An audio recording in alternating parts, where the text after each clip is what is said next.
পঞ্চম পর্ব। দিন দুই পরে নীলাম্বর বলিল, সুন্দরীকে দেখছি না কেন বিরাজ? বিরাজ বলিল, আমি তাকে ছাড়িয়ে দিয়েছি। নীলাম্বর পরিহাস মনে করিয়া বলিল, বেশ করেছ, বলো না কি হয়েছে তার? বিরাজ বলিল, কি আবার হবে, আমি সত্যি তাকে ছাড়িয়ে দিয়েছি। নীলাম্বর তথাপি কথাটা বিশ্বাস করিতে পারিল না। অতিশয় বিস্মিত হইয়া মুখপানে চাহিয়া বলিল, তাকে ছাড়িয়ে দেবে কি করে? আর সে যত দোষই করুক, কতদিনের পুরনো লোক তা জানো, কি করেছিল সে? বিরাজ বলিল, ভালো বুঝেছি তাই ছাড়িয়ে দিয়েছি। নীলাম্বর বিরক্ত হইল, কিসে ভালো বুঝলে তাই জিজ্ঞেস করছি। বিরাজ স্বামীর মনের ভাব বুঝিল। ক্ষণকাল নিঃশব্দে মুখপানে চাহিয়া থাকিয়া বলিল, আমি ভালো বুঝেছি, ছাড়িয়ে দিয়েছি, তুমি ভালো বুঝো, ফিরিয়ে আনোগে। বলিয়া উত্তরের জন্য অপেক্ষা না করিয়া রান্নাঘরে চলিয়া গেল। নীলাম্বর বুঝিল বিরাজ রাগিয়াছে, আর কোনো কথা কহিল না। সে ঘণ্টাখানেক পরে ফিরিয়া আসিয়া রান্নাঘরের দরজার বাহিরে দাঁড়াইয়া ধীরে ধীরে বলিল, কিন্তু ছাড়িয়ে যে দিলে, কাজ করবে কে? এবার বিরাজ মুখ ফিরাইয়া হাসিল। তাহার পরে বলিল, তুমি? নীলাম্বর হাসিয়া বলিল, তবে দাও, এঁটো বাসনগুলো মেজে ধুয়ে আনি। বিরাজ হাতের খুন্তিটা ঝনাত করিয়া ফেলিয়া হাত ধুইয়া কাছে আসিয়া পায়ের ধুলা মাথায় লইয়া বলিল, যাও তুমি এখান থেকে।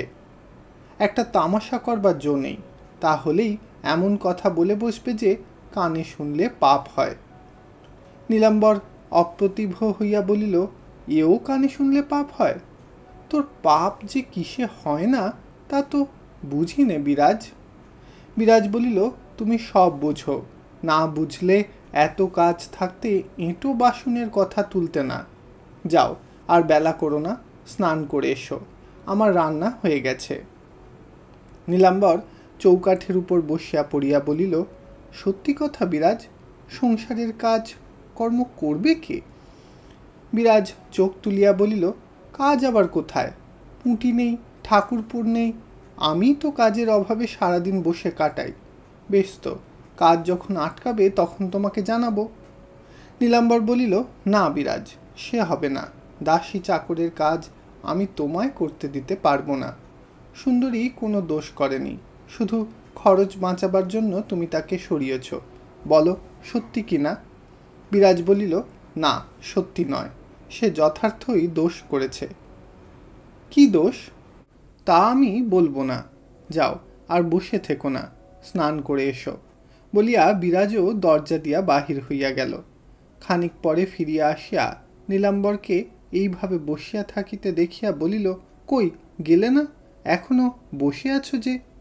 নীলাম্বর মৃদুস্বরে বলিল, যাই, কিন্তু বিরাজ, এ তো আমি সইতে পারবো না, তোমাকে উঞ্চবৃত্তি করতে দেব কি করে?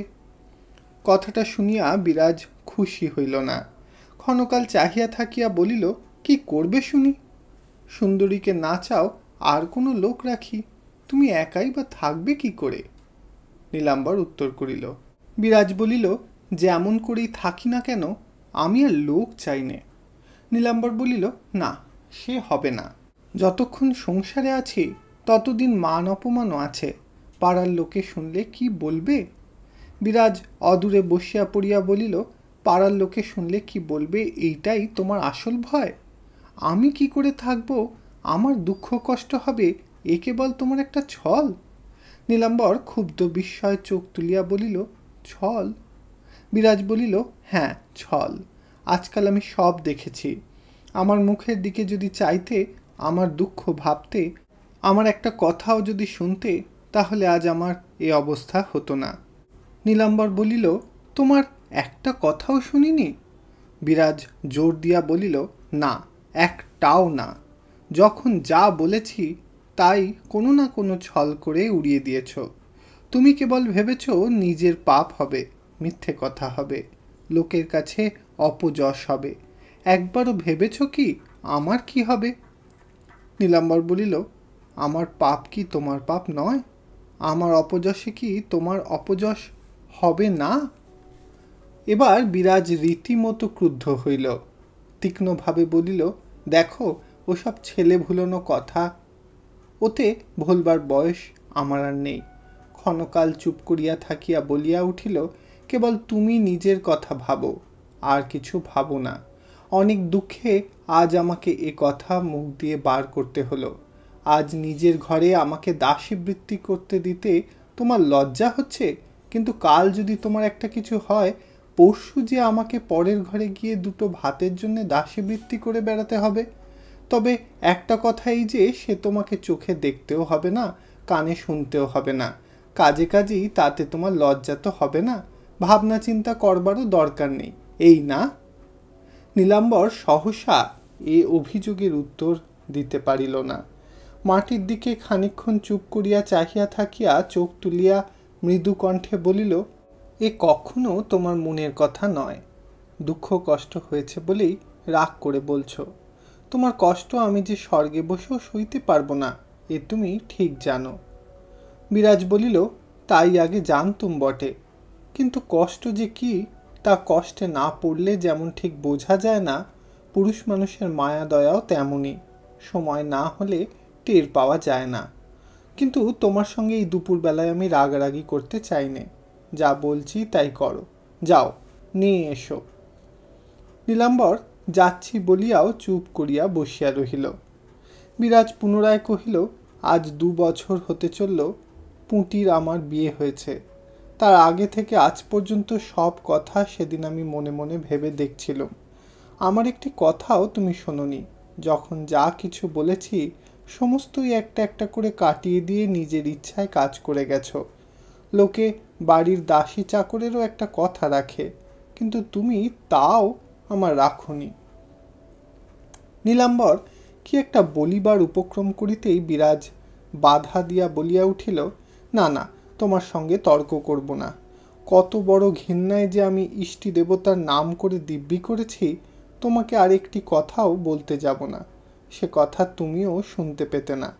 আজ যদি না কথায় কথা উঠে পড়তো, এখন হয়তো তোমার মনে পড়বে না, কিন্তু ছেলেবেলায় একদিন আমি মাথার ব্যথায় ঘুমিয়ে পড়ি। তোমাকে দৌড় খুলে দিতে দেরি হয়েছিল বলে মারতে উঠেছিলে। আমার অসুখের কথা বিশ্বাস করনি। সেই দিন থেকে দিব্যি করেছিলাম অসুখের কথা আর জানাবো না। আজ পর্যন্ত সে দিব্যি ভাঙিনি। নীলাম্বর মুখ তুলিতেই দুজনের চোখাচোখি হইয়া গেল। সে সহসা উঠিয়া আসিয়া বিরাজের হাত দুটি ধরিয়া ফেলিয়া উদ্বিগ্ন স্বরে বলিয়া উঠিল, সে হবে না বিরাজ, কখনো তোমার দেহ ভালো নেই। কি অসুখ হয়েছে বলো, বলতেই হবে। বিরাজ ধীরে ধীরে হাত ছাড়াইবার চেষ্টা করিয়া বলিল, ছাড়ো, লাগছে। লাগুক, বলো কি হয়েছে। বিরাজ শুষ্কভাবে একটুখানি হাসিয়া বলিল, কই, কিছুই তো হয়নি, বেশ আছি। নীলাম্বর অবিশ্বাস করিয়া বলিল, না, কিছুতেই তুমি বেশ নেই, না হলে কখনো তুমি সেই কত বৎসরের পুরনো কথা তুলে আমার মনে কষ্ট দিতে না, বিশেষ যার জন্যে কতদিন কত মাপ চেয়েছি। আচ্ছা, আর কোনো দিন বলবো না, বলিয়া বিরাজ নিজেকে মুক্ত করিয়া ঈষৎ সরিয়া বসিল। নীলাম্বর তাহার কথার অর্থ বুঝিল না, কিন্তু আর কিছু বলিল না। তারপর মিনিট 2-3 চুপ করিয়া বসিয়া থাকিয়া উঠিয়া গেল। রাত্রে প্রদীপের আলোকে বসিয়া বিরাজ চিঠি লিখিতেছিল।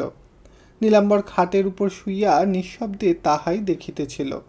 দেখিতে দেখিতে সহসা বলিয়া উঠিল, এ জন্মে তোমার তো কোনো দোষ অপরাধ শত্রুতেও দিতে পারে না, কিন্তু তোমার পূর্বজন্মের পাপ ছিল, না হলে কিছুতেই এমন হতো না। বিরাজ মুখ তুলিয়া জিজ্ঞাসা করিল, কি হতো না? নীলাম্বর কহিল, তোমার সমস্ত দেহ মন ভগবান রাজ রানীর উপযুক্ত করে গড়েছিলেন, কিন্তু। বিরাজ জিজ্ঞাসা করিল, কিন্তু কি? নীলাম্বর চুপ করিয়া রহিল। বিরাজ এক মুহূর্ত উত্তরের আশায় থাকিয়া রুক্ষস্বরে বলিল, এ খবর কখন তোমাকে ভগবান দিয়ে গেলেন? নীলাম্বর কহিল, চোখ কান থাকলে ভগবান সকলকেই খবর দেন। বিরাজ হুঁ বলিয়া চিঠি লিখিতে লাগিল। নীলাম্বর ক্ষণকাল মৌন থাকিয়া বলিল, তখন বলেছিলে আমি কোনো কথা তোমার শুনি নে, হয়তো তাই সত্যি, কিন্তু তা কি শুধু একলা আমারই দোষ? বিরাজ আবার মুখ তুলিয়া চাহিল, বলিল, বেশ তো, আমার দোষটাই দেখিয়ে দাও। নীলাম্বর বলিল, তোমার দোষ দেখাতে পারবো না, কিন্তু আজ একটা সত্যি কথা বলবো। তুমি নিজের সঙ্গে অপরের তুলনা করেই দেখো, কিন্তু এটা তো একবার ভেবে দেখো না, তোমার মতো কটা মেয়ে মানুষ এমন নির্গুণ মূর্খের হাতে পড়ে। এইটাই তোমার পূর্বজন্মের পাপ, নইলে তোমার তো দুঃখ কষ্ট সহ্য করবার কথা নয়।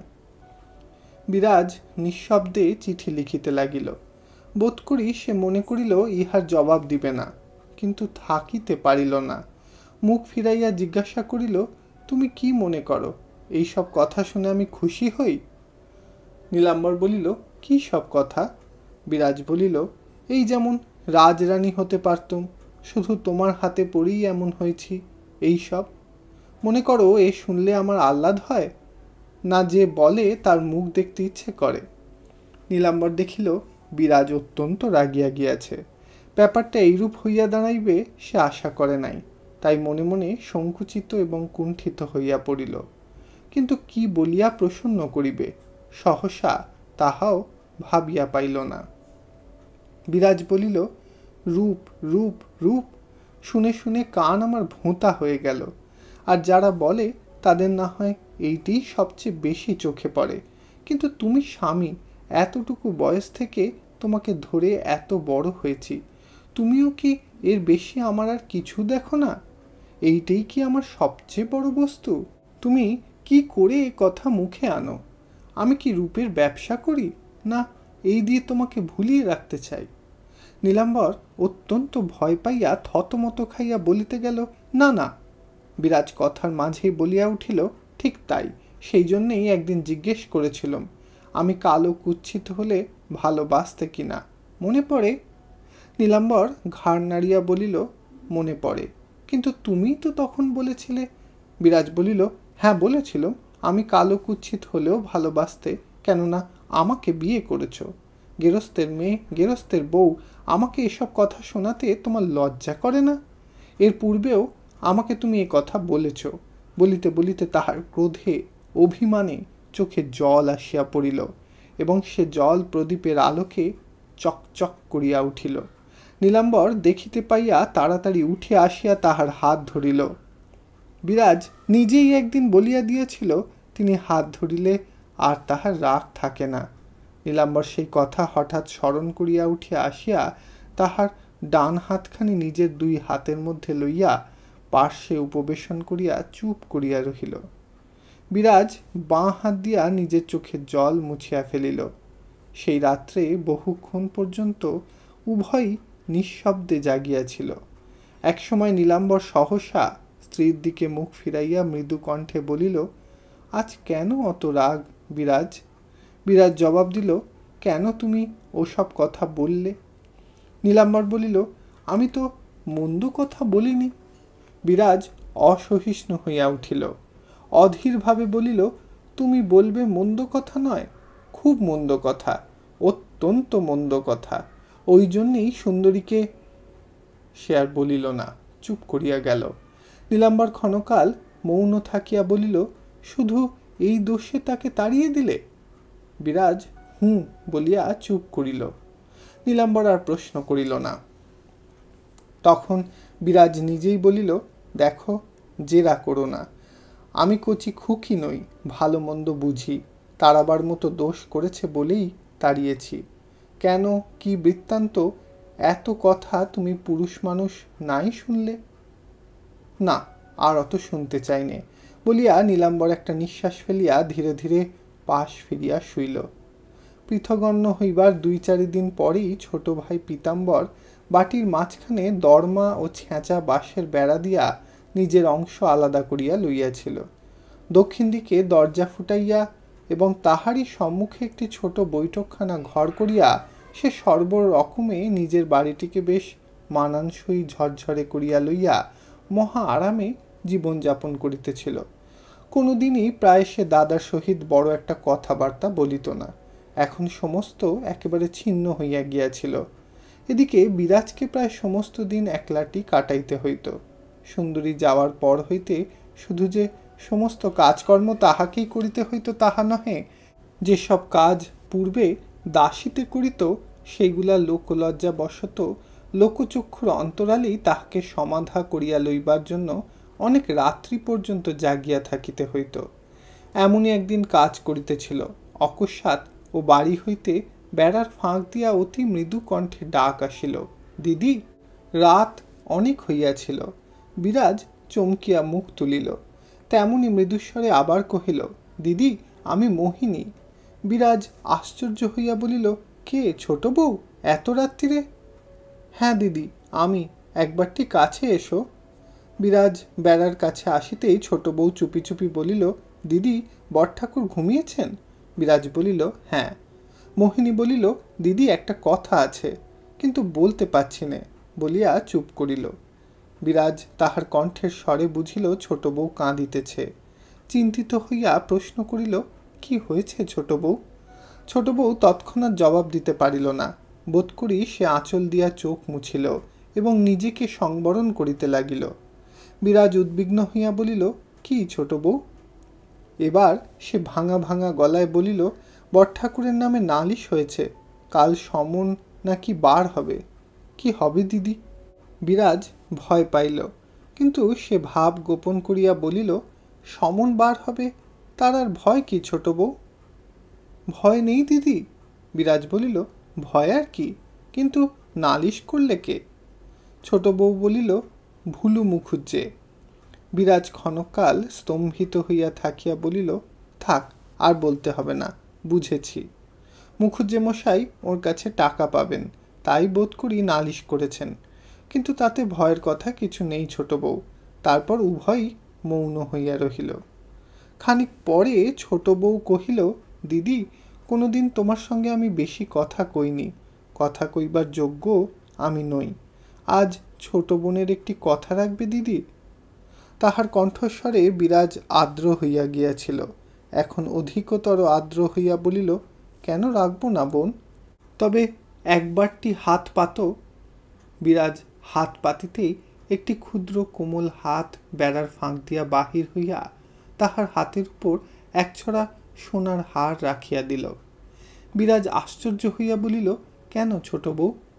ছোট বউ কণ্ঠস্বর আরও নত করিয়া বলিল, এইটে বিক্রি করে হোক, বাঁধা দিয়ে হোক, ওর টাকা শোধ করে দাও দিদি।